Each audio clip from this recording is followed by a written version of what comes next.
The US Championships have started in St. Louis with a lot of top guys playing. Fabiano Caruana, Levon Aronian, Wesley So, and of course Hans Niemann is there. We are all curious to see how Hans is doing and whether he's able to win the US Championships. That would be of course a major upset. We are looking forward for the next 2 weeks or so to see how Hans is doing. So make sure to follow this channel to see the latest developments of this tournament and of course also how Hans is doing. In round 1 he's playing with the white pieces against Dariusz Swiercz and it's a fantastic game with a lot of tactical ideas. So I definitely wanted to show you this. So let's enjoy the next 10-15 minutes or so. Hans goes for the opening with one e4, it's the Ruy Lopez we get to see, and we get one of the sharpest lines as Swiercz goes for the system with an early bishop c5. It's the most active square for the bishop, but after c3, b5, now white's bishop goes away first. Then after d6 it is white's turn to attack the bishop with a move d4. White is getting a very nice pawn center. And of course black is not interested in taking on c3 because that helps white to get a fantastic pawn duo on d4 and e4. Knight c3 can be played in. So the bishop goes back to b6 immediately. And this is very well-known theory. White continues here with the move a4, threatening to take on b5, and the rook on a8 would be hanging after black recaptures. So black is for a choice. And by far the main move is here rook b8 to get out of that a file with a rook. Now white has this possibility to open up the file, but it's not that easy to make use of it. There's a lot of theory there, but instead of playing rook b8, the move bishop g4 was played, which is interesting as now the queen protects the rook, a takes b5 is not a problem, and the bishop on g4 pins the knight on f3. Various ways of handling this position. Hans also goes for this move, bishop g5, pinning that knight on f6. And if black is careless with a move like castling kingside, there would follow bishop d5. And now you see that the knight on f6 cannot take the bishop on d5. Both these pins on both knights, they are very unpleasant. So instead of castling kingside, a much better continuation is rook b8 anyway. Now if bishop d5, you can move your knight away, and now the rook on a8 is not hanging. That is the main idea behind rook b8. But here Hans has many options, but he decides to play the move d5. And frankly speaking, I don't like this move too much. I've played these kind of systems with black myself as well. And once you close the center, the bishop on b6 gains in strength. It's a beautiful bishop on this diagonal. The knight goes back to e7. I don't really see what this bishop on b3 can do any longer. I mean, it's a playable position. It's a roughly equal position, I would say, but quite comfortable for black. White has this possibility to take on f6 and ruin the structure, but it's not a big problem because black has a lot of attacking ideas. By bringing the rook to the g file, maybe the knight can come to g6 and maybe later to f4. Black has a lot of pieces in the attack. So instead of taking on f6, Hans played here the move h3, and now the bishop went back to h5, which is possible, but I'm not a fan of the bishop on h5. It can easily be stranded, while if instead you would drop back with the bishop to d7, you're totally in control. The bishop is more flexible, can operate on various diagonals. Maybe later c6 can be prepared if black wants, of course. You're not in a rush to decide on that matter yet. Anyway, let's have a look. Bishop h5 was played. And now white went for the move queen d3 to protect the pawn.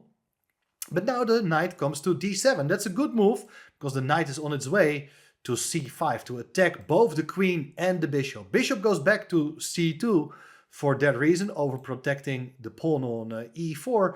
And here, this bishop on g5, it's annoying. It's pinning the knight on e7.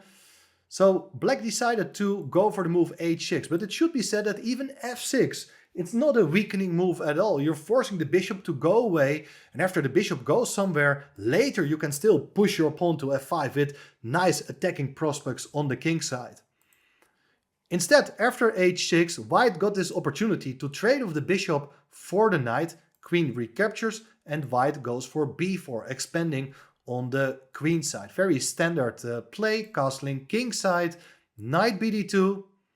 bishop to g6, so you're placing the bishop on the same diagonal as the queen, but most importantly, you're preparing this move, f7, f5, to challenge that pawn on e4.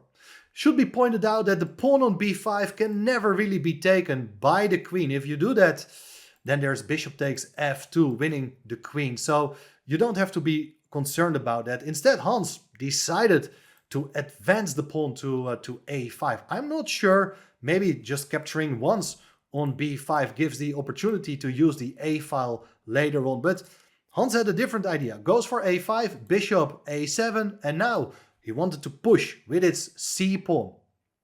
Here, I would say f5 is by far the most logical response with a very nice dynamical position, but I think black is faring well. The position has the potential to get open, and in that sense the bishops are looking absolutely great with pressure on both these diagonals, and also the files can potentially be opened for the rook. So I like black here. Instead, Swiercz went for the move knight f6, and he had a different plan. After the queen moved away to c3, he jumps in with his knight to h5, and after c takes b5, rather than just recapturing on b5 with a pawn, he decided to play knight f4, setting up this threat of a knight fork on e2, winning the queen. So the king gets out of that knight fork, and now after a takes b5, we have a big moment. Because this knight, what it's exactly gonna do? Well, it's very annoying. You can here consider a move like g3, forcing the knight to go away. If you go to e2, then you're attacking the queen and the knight is on its way to d4. But pieces can easily be swapped, and in the long run, there is a protected outside passed pawn for white. So I'm not sure this is looking too great for black. In any case, it didn't happen, and after the move rook a e1, covering the e2 square, black played here queen d7. So now g3 is never possible because of queen takes h3 with check, knight protects the queen, and after king g1 it's going to be checkmate. So don't play g3.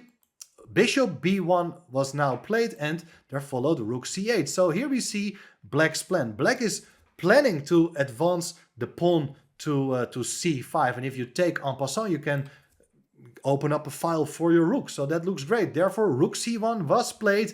This is interesting because you're giving up the control over the e2 square. But if you play knight e2, there is still queen c6. There's no time to take the rook on c1 as the queen is hanging. If you move the queen, then the rook can be moved as well. So that's not a problem for white. Instead of knight e2, there followed the move f5. And after f5, you take the pawn with your own pawn, but knight h4 was played. Very nice move, trying to catch this bishop, after which the light squares are potentially very vulnerable with the diagonal being opened sooner or later. Bishop e8 was played here, and the idea is that the queen is protected. So the pawn on f5 can be taken, which was played by Hans. And now Swiercz got very tempted by playing the move knight e2. That's an interesting move, but very risky. I should point out that instead of playing knight e2, this central pawn on d5 could have been taken as well. And I think in potential, these pawns, they are really powerful. It's an open position. The bishop can always neutralize potential pin on the a2 ga diagonal. It's anybody's game here. So let's get back to the game. Knight e2 was played here with a knight fork on the queen and the rook. So this is a conscious decision by Hans. He sacrifices the exchange, moves the queen away, knight takes c1, rook takes c1, and we see that now the bishop and queen, they are beautifully placed on this diagonal. Here, bishop takes f2 played, attacking the knight on h4. But here, players are about down to about 1 minute. It's really tense time trouble to reach move 40. So 11 more moves to make, and it's chaos on the board. Hans is enjoying himself here.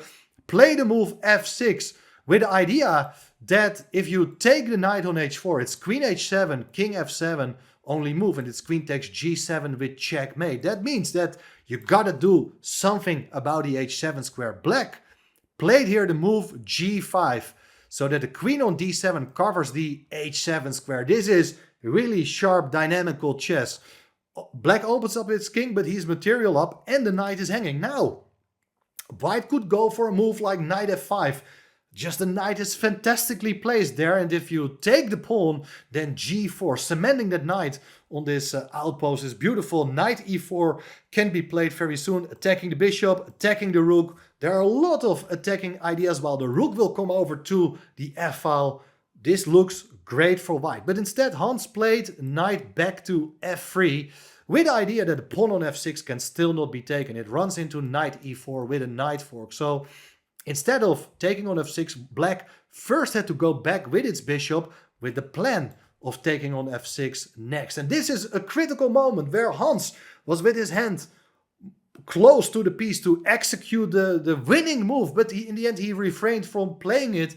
Knight takes g5. This is a crushing sacrifice. After knight takes pawn, h takes, you can follow it up with rook f1. You need to do everything within your capacity to support that pawn on f6. And despite being a rook down, look at these pieces. They are too far away from the action. There are ideas including like queen g3 or maybe rook f5 to take the pawn. The files towards that black king, they are open, and it's almost impossible for black to consolidate its king side. Being down to 1 minute, you should understand it's not easy when you're an exchange down to sacrifice an extra piece so that you will be a rook down in the end. But intuition, that's what should have helped Hans here. He was very close to it, but he wanted to play it safe.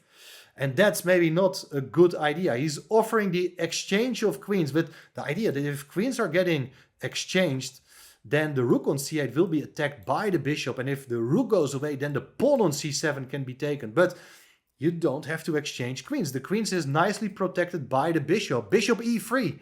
That's a very nice counter move, pinning the knight on d2. Rook c3, getting out of the pin, attacking the bishop. Bishop goes to f4 with check. Now g3 is played. Nice provocation as white's king side gets a little bit more open now. Bishop takes knight. Knight recaptures. And black's rooks, they are still stuck. But black needs to get these rooks into the game. And played here the move c5. And that's a very nice idea. Because if you take on c6, then the queens can easily be exchanged. And then after rook takes c6, black untangles. Here Hans is in trouble. He should maybe consider a move like h4 to generate some counterplay.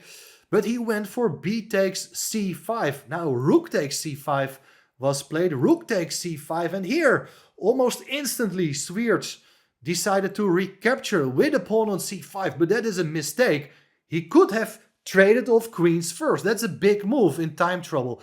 After the queens are coming off the board and then black takes the rook, it's not really clear. I mean, there are 3 passed pawns, but white doesn't have that many great pieces. If you play a move like a6, trying to run with your pawn, you can just take on f6, hitting this pawn. And if bishop e6, you eliminate that piece. And after d takes e6, there's bishop c6.